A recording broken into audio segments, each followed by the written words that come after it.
Okay, coming into number 10, we have Serena Vella, who is jailed for skipping school. 11th grader Serena loves Harry Potter, Katy Perry, and was sent to jail for cutting school. The Texan teen was struggling and she simply couldn't face it. Now, Serena is from a low-income home and her mother is unemployed. She received fines from her school for truancy totaling $2,700. Because she couldn't pay, she was sent to jail for 10 days. In jail, she was thoroughly searched and locked up amongst adults who committed serious crimes. Now, ironically, Serena had to miss 9 days of school while she was behind bars, which resulted in her being expelled, which is really sad. What kind of system locks up a teenager for skipping school rather than finding out what is causing the problem? This teenager was arrested and faced 20 years in jail for posting lyrics to a rap song on Facebook at number 9. In June 2013, 18-year-old Cameron D'Ambrosio was arrested in Massachusetts for posting a rap verse on his Facebook page. The aspiring rapper referenced the Boston bombings which happened that year, which a lot of people found very distasteful.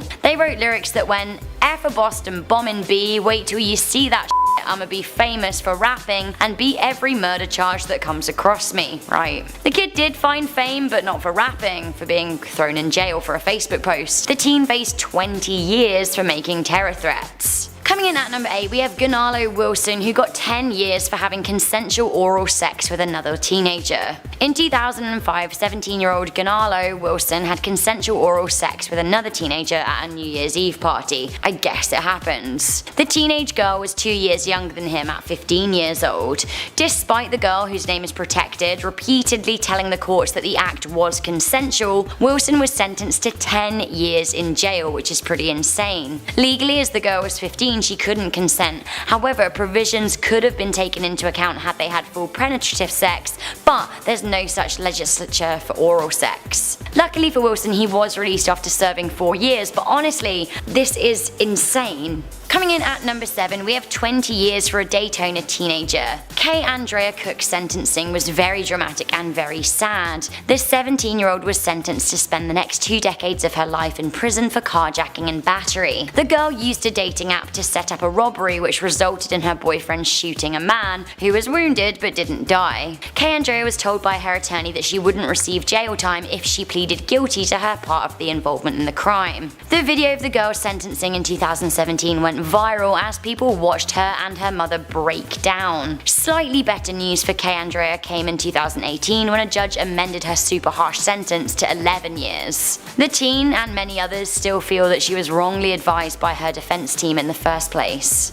Coming in at number 6, we have Blake Lehman, who got 55 years for breaking and entering. Blake Lehman was 16 years old and living in a small town in Indiana when he made a bad decision that would land him in jail for 55 years. The teenager had a clean record and had not been in trouble with the law before. However, his whole life changed one night.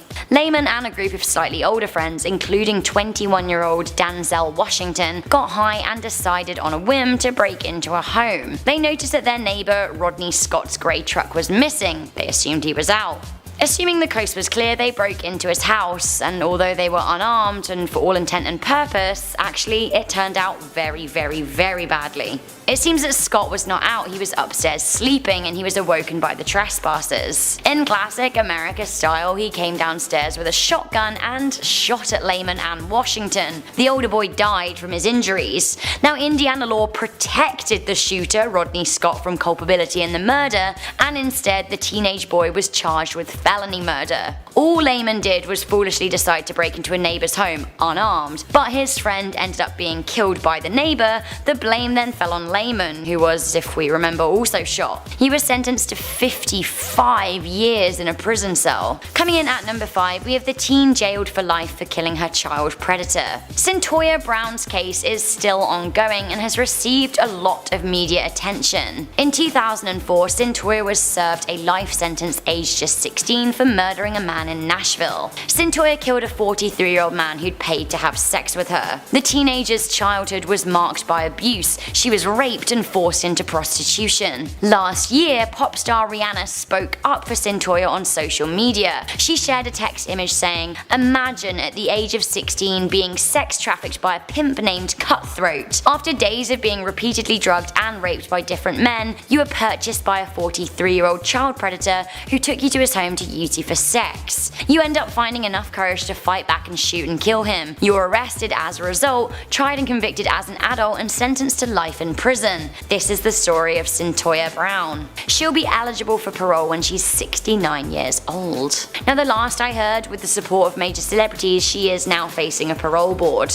Coming into number 4, we have Kenneth Young, who was given 4 sentences for robbery. Kenneth Young received an insane amount of time behind bars for a series of armed robberies he committed in the year 2000. The then 15-year-old had been raised in a low-income neighborhood by a drug-addicted mother. He was told by a 24-year-old crack cocaine dealer, Jacques Batha, that his mother would be killed if he didn't assist him in the robberies. When captured for his involvement in a string of robberies, he was given a shocking and unprecedented 4 life sentences, despite nobody being seriously injured or killed from his actions. In 2011, he went before a judge for resentencing. Instead of releasing the young man who had already served 11 years, his sentence was changed down to 30 years, which I still think is extremely harsh. Coming into number 3, we have Bobby Bostick, who got 241 years for a string of robberies. Like many of the teenagers on this list, Bobby was born in a poor family. Growing up in Missouri, he started smoking and drinking age 10. Age 11, he started stealing cars. In 1995, when he was 16, he robbed do-gooders at gunpoint for money at Christmas time. One of his victims was grazed by a bullet. Now, this obviously is an awful crime, but Bostick received an unprecedented 241 years in jail for his crimes that didn't actually kill anyone. You guessed it, he was denied a plea deal and was met with the full fury of Judge Baker, who said, "You made your choice and you're gonna die with your choice, because Bobby Bostick, you will die in the Department of Corrections." Harsh. 241 years for a teenager who is told that they're gonna die in jail. Honestly, it's insane. Bostick has given a number of interviews about what it was like growing up in prison. Now, the judge involved has even said that she regrets giving him the sentence, saying the amount of time is ridiculous. Coming into number 2, we have Travian Blount, who got 268 years. Blount was handed 6 life sentences for robbery in 2006. At the time, the 15-year-old held up a Norfolk house party with 2 18-year-olds.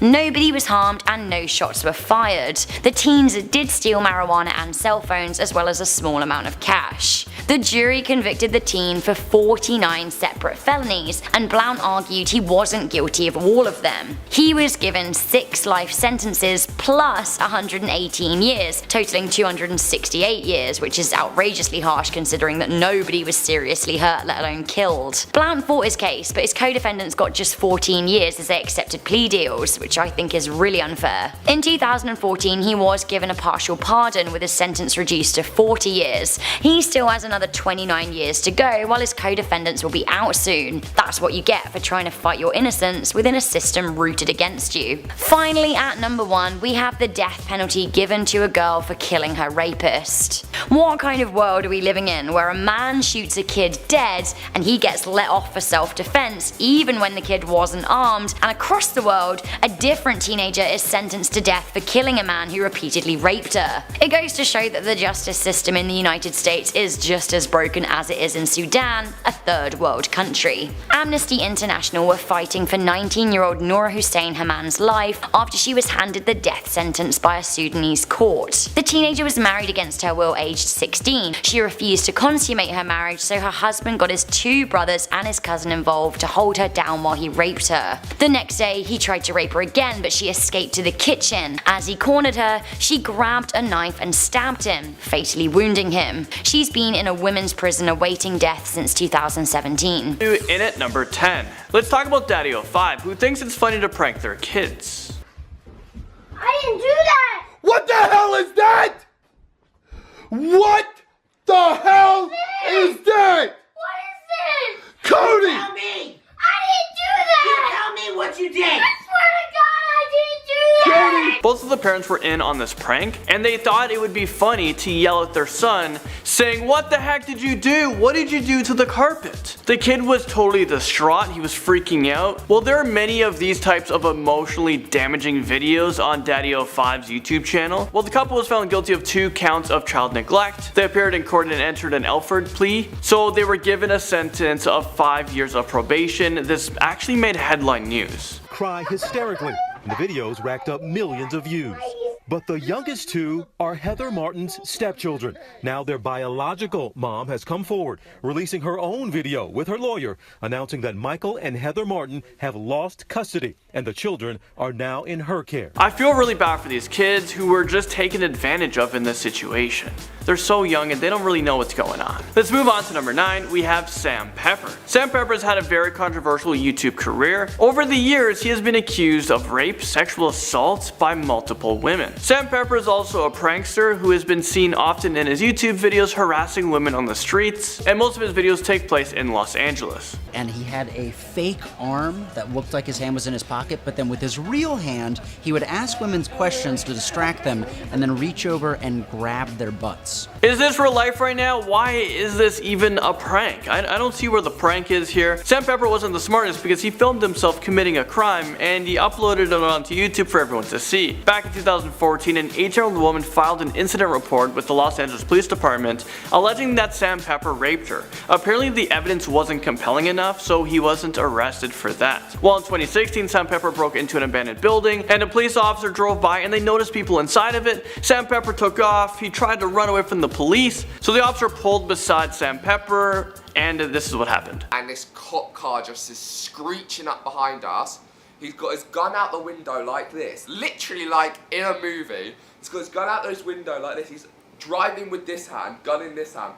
Get the f on the floor! Get the f on the floor now! I really do feel bad for this next person at number 8, but I don't know if to feel bad or not. Well, we're talking about Mona Lisa Perez. And she's from Minnesota, who accidentally shot her 22-year-old boyfriend. I don't know if you remember this, it was all over the news. Her boyfriend is Pedro Reyes III, and on his YouTube video, which got shut down, but it's been re-uploaded by other channels, so you can see some of this video still. I'm not sure why it's still up on YouTube, but in the video you can see Mona Lisa holding a gun to her boyfriend while he was holding a book in front of him. They both believed that there's a possibility that the bullet may not go through the book. Well, let me show you guys the moments before the tragedy.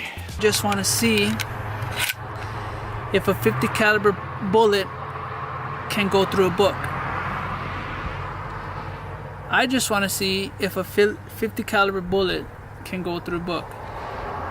I mean, isn't that common sense? Why wouldn't a bullet be able to go through a book? It's proven to go through people, through concrete. I'm very confused right now, and why did he want to see if the bullet would go through the book and stand behind the book? How about let's see if the bullet goes through the book, but I don't want to be behind it. The ultimate test to see if this 50 caliber bullet will go through a book is, I'm just not going to just set it and just shoot it. No.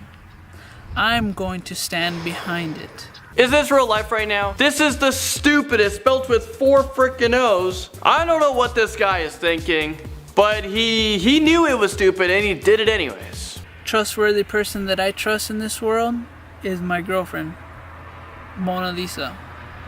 So if I'm gonna die, I'm pretty much ready to go to heaven right now. Mona Lisa pleaded guilty to second-degree manslaughter. She was sentenced to prison, and she was also banned from owning firearms for life or collecting payments for her story, meaning she's not allowed to receive any money. If some idiot decides to raise money for her, they feel bad for her. This is just a dumb situation that didn't need to result in death. Moving on to number 7, we have Trisha Paytas. I went to jail. And Mama's out now, Mama's okay, but I was in YouTube jail for a week.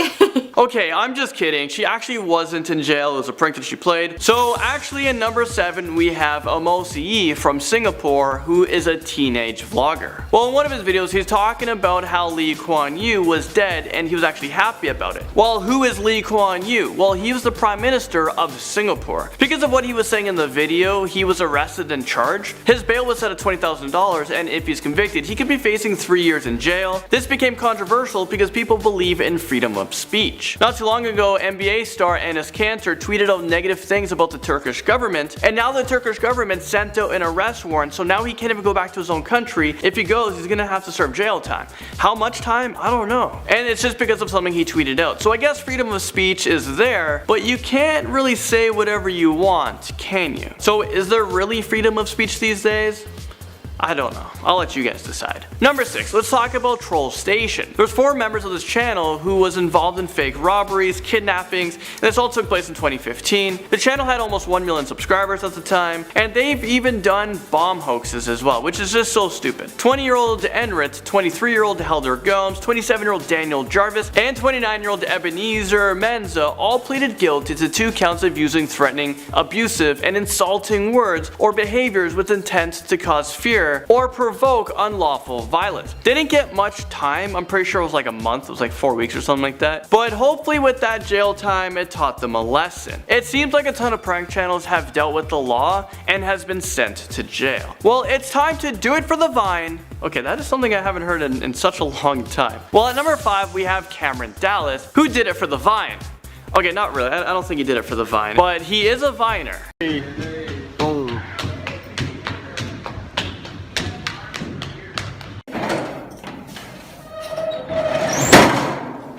Down in the DMs. Some of y'all really need Jesus. Can I get an hour? Well, he got himself arrested. Cameron decided to throw an insane party because why not? He's young, he's a YouTuber, he's making money. Well, things got out of hand and police were called. Well, the police settled things down and they left. Well, they were called back again, and this time when they showed up, there was a paint can thrown out the window. It was a 6th floor window, and the paint can almost hit a woman. I'm assuming that's the woman that called the police. Well, there was paint just everywhere. Cameron was arrested on charges of felony of vandalism, and he was held in $20,000 bail. At number 4, we have Cali Muscle, a guy that I've actually made a video with not too long ago. I'm not sure if you guys remember it. Well, Cali Muscle we know as this like really big YouTuber. Well, big as in like a lot of views and big as in like muscles. This guy's like beast. Well, did you guys know that he served hard time? Well, I guess for you guys who are fans of him, you guys know about it because he does talk about it a lot. Well, Cali Muscle is a bodybuilder who is originally from Oakland, California, and when he was younger, he took the wrong path in life. He got into a ton of trouble with the law. Not too long after the death of his brother, Cali Muscle found himself behind bars after an armed robbery. He spent 11 years in prison. He moved around from prison to prison, and he spent 7 years in San Quentin prison, which is a pretty tough prison. He would train daily in prison to build up his muscles into, you know, what they are today. This guy is a total beast. Glorified prison, jail, none of that. Because for me, truthfully, it was a waste of 11 years. But I'm here to say, you better find another way, and I did it. Cali Muscle truly has a very inspiring story, and now he has a very positive outlook on life. And now he's making money the right way. I highly recommend you guys check out the Cali Muscle story. It's a video on his YouTube channel. It's called Monster, the Cali Muscle story. I'll link to it down below. And you guys should go over to his newest videos and put hashtag most amazing top 10 sent me here. Let's give him a shout out. Number 3.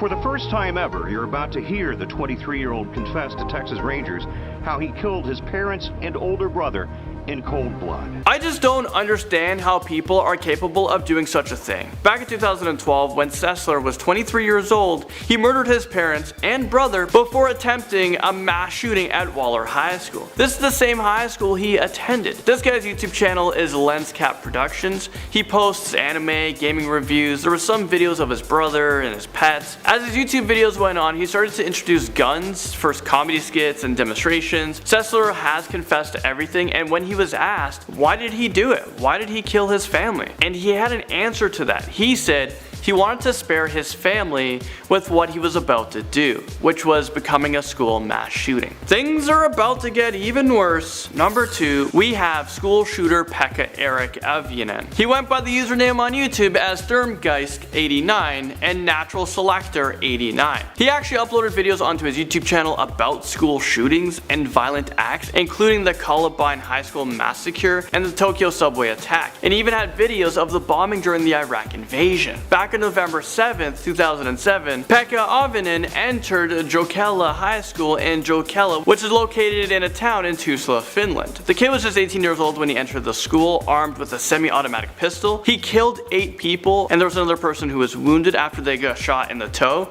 He then turned the gun on himself and tried to take his own life. Pekka survived his own gunshot. He was rushed to the hospital. Later that evening, he actually died in the hospital. This was the second school shooting in the history of Finland. The previous shooting was back in 1989. I'm not sure how you even top that one, but finally at number 1, we have the mass murderer Elliot Rodger. Hi, Elliot Roger here. Well, this is my last video. It all has to come to this. Tomorrow is the day of retribution. The day in which I will have my revenge against humanity. What is he talking about? Well, in the video he's talking about how he's trying to kill as many people as possible because he has lived a life of loneliness, and he mentions that no girl would give him attention. I mean, this kid is 22 years old. I wouldn't be too worried about that. I mean, this is just insane. But this sick guy decided to try and kill as many female blonde girls as possible. The day after he filmed this video, he did exactly what he said in the video. He went into the University of California and he opened fire. Just before he did that, he stabbed people in an apartment. He killed 6 people, injured 14 others before killing himself inside of his vehicle. The victims were ages 19 to 22 years old. Elliot uploaded his last ever video onto YouTube and he titled it Elliot Rogers Retribution. After uploading the video, he emailed a lengthy autobiographical manuscript to some of his acquaintances, his therapist, and several family members as well. The document was titled My Twisted World, the story of Elliot Roger. It then became available online and now it's known as his manifesto. In it, he's talking about family conflicts,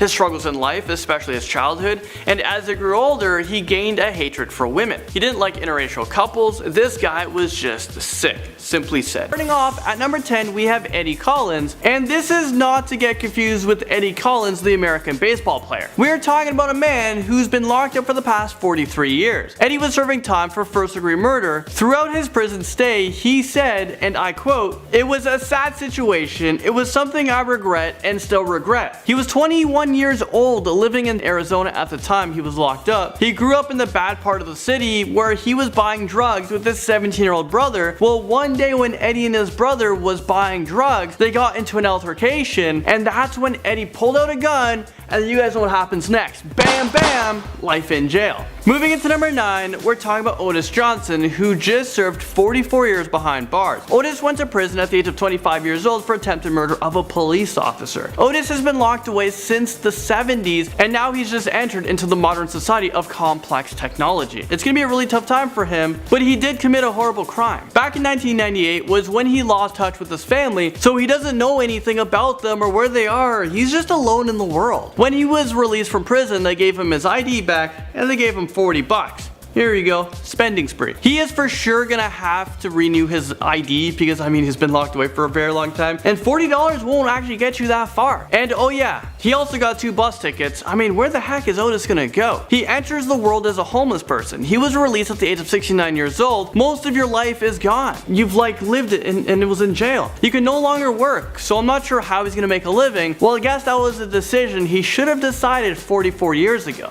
Number 8, we have John Franzese, who is a 100-year-old mobster who was just released from prison after serving 50 years behind bars. John was released on the 23rd of June of this year, so that was just like weeks ago. He was released from the Federal Medical Center. John was an underboss of the crime organization. John has boasted about killing at least 60 people in his lifetime of crime. It's actually so crazy to me that this guy was allowed to be released into the public. I know he's probably now a very, very harmless old man who can't really do anything, but he didn't give those 60 people a chance at life. I don't know, I'm just saying. Serving 60 years at number 7, we have Harvey Stewart. Harvey was released back in 2011 at the age of 83 years old. Harvey Stewart has a really long rap sheet, from a junkyard heist in Houston to murdering someone. During most of his prison stay, not many people visited him, and Stewart can't recall one person who visited him in the past decade or 2. He has been isolated from the world and doesn't know what's been going on. He doesn't know the Paul brothers are taking over YouTube. So coming out after 60 years must be a huge shock to him,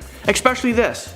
Like, what is that? How do you explain that that was the most popular thing this year? When he was sentenced to prison, a Volkswagen Beetle cost just $1,700. Shoes were $10. John F. Kennedy was president. People went to space for the first time. The Beatles just released their first single in the UK. So much has changed over time. Number 6, we have a man who served 62 years behind bars. We're talking about Hugh Elderman. He was a bank robber who was obviously caught. his jail sentence started when he was 23 years old back in 1917. Hugh was the sole survivor of a 4-man gang. Just a few years after being sent to prison, he was able to escape, and he escaped again in 1924. In 1927, he was released to a mental hospital where he passed away at the age of 86 years old. He lost his whole life just because he wanted some money. He didn't want to work for it. He was able to steal $6,000, which is like, what the heck? But back then, that's $6,000 back then. With inflation, the money now would be worth around $124,000. That's still not enough money to just lose your whole life, like to take chance of that. I don't know. Now, this person has lived a really sad story, and this person comes in at number 5. And I'm talking about Charles Edward Ford, who outlived a 64-year-long prison sentence. The sad part is, Charles was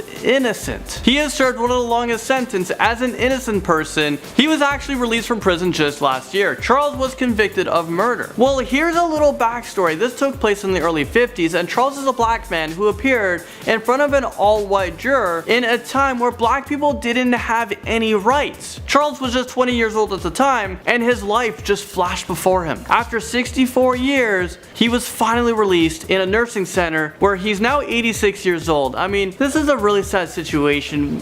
There's no way to give him his life back. Howard Christensen is next up on this list at number 4. Howard was sentenced to life without parole for the murder of a teacher in 1937. He was 16 years old at the time when he murdered a teacher. He committed this crime alongside a 17-year-old who was also caught for the crime. That person was also sentenced to life in prison, but they hung themselves back in 1943, just 6 years after being sentenced. About 30 years into the prison sentence, the sentence was changed from life without parole to 200 years in prison. But in 2001, after serving 64 years, he was released from prison, but just 2 years after that, he passed away. Number 3, Richard Honeck. At the age of 22 years old, Richard was sentenced to life in prison for murder of a former school friend. Life in prison sentence usually varies depending on where you live in the world. It can depend on what state you live in or what city you live in. I know this state has very different laws. Some places they even have a 3-strike law, meaning no matter what crime you commit, if it's 3 crimes, you're sentenced to life. So for Richard, he was paroled after serving 63 years and 1 month in jail. He was released at the age of 85 years old. He lived out another 12 years until he passed away at the age of 97 years old, and that was back in 1976.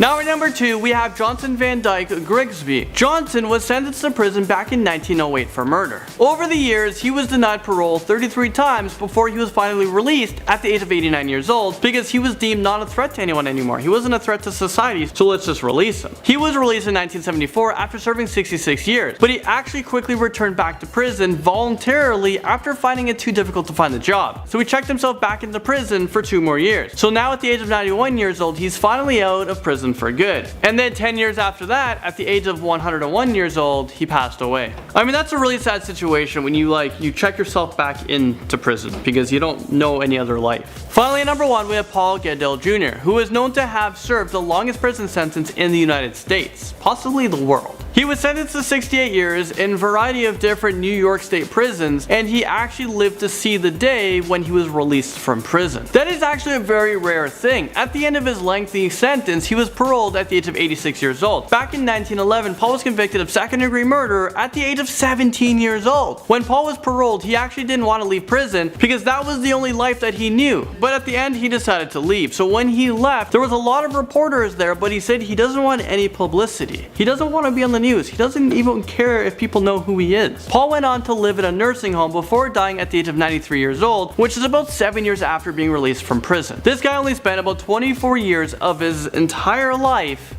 as a free man.